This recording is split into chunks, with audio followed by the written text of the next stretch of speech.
Welcome back. In talking about measures of center and spread, there are some additional comments that I have.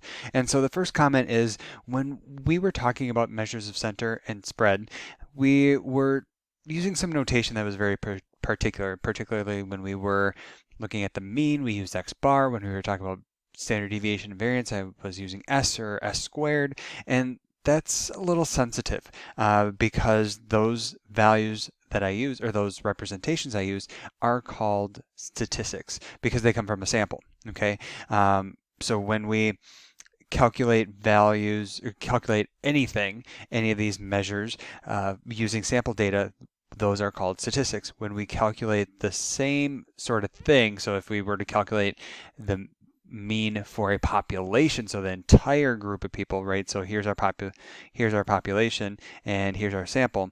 We would call the quantity that we compute using the population data a parameter. Okay, so that's the difference. Parameters come from the population, statistics from a sample.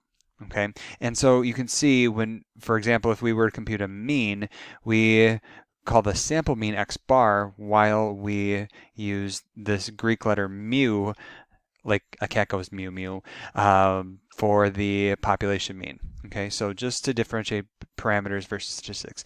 Oftentimes we're never going to be able to compute parameters just because it's very unlikely that we're going to actually be able to get data from the entire population. Okay, so just make sure you have parameter and statistic kind of laid out in your brain. Okay, the next comment is about the median and percentiles, right? So percentiles, that was the idea that, X percent of the data was below a certain value, right? And that would be your xth percentile. Okay, so that's the idea with the percentile. Well, isn't the median like the place where 50% of the data was below it? Okay, so then in that case, isn't the median the same as the 50th percentile?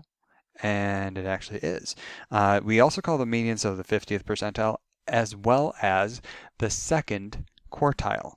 And if you think about it, it kind of makes sense because the first quartile is 25%, third quartile is 75%, so we have to have something between first and third, second at 50. When we talk about quantitative data, okay, we always are measuring it, right? We're measuring something related to it. So that means it has units associated to it, feet, inches, miles, milliliters, whatever, okay? These measures of center and spread thus have the same unit of measurement that is associated to the data. The only difference, so I'm just going to say, mean, median, mode, range, percentiles, and therefore quartiles, and standard deviation all have the units of the data. Okay, so again, milliliters, centimeters, whatever. Okay, the only thing that's a little different is variance. Okay, variance, because of the fact, like when we talk about standard deviation is s and variance is s squared, this is going to have units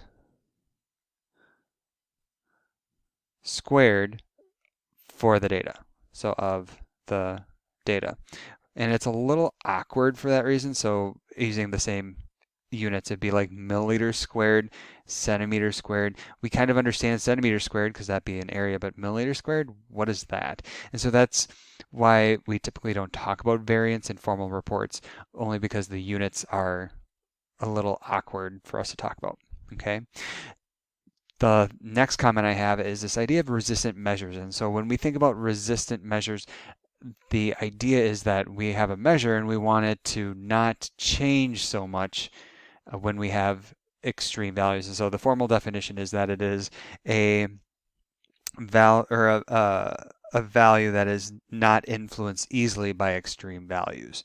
Okay, so values on kind of far ends of our data. Okay, and so which ones are resistant? The answer is the median. Okay, and if you think about this, this kind of makes sense. So the median is if you go through the process of doing the median, right, you like order the observations, you take off one from each end. Well, if you have those extreme observations, those are going to go away when you know, nix one from each side. So the only thing that is resistant to extreme values is the median.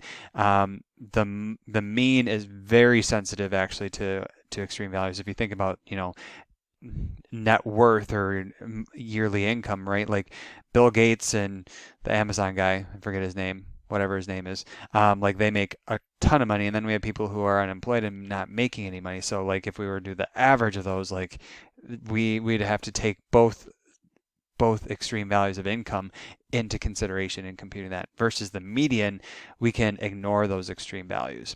Okay. The other measures of spread, those are not resistant because we do have to take into account how spread out the data is. Okay, so just be aware of resistant measures. And then the last thing is the shape of the distribution or the kind of our overall pattern or the histogram of the data is affected, or the measures of center specifically, um, are different depending on the shape that the distribution has or the shape of the data.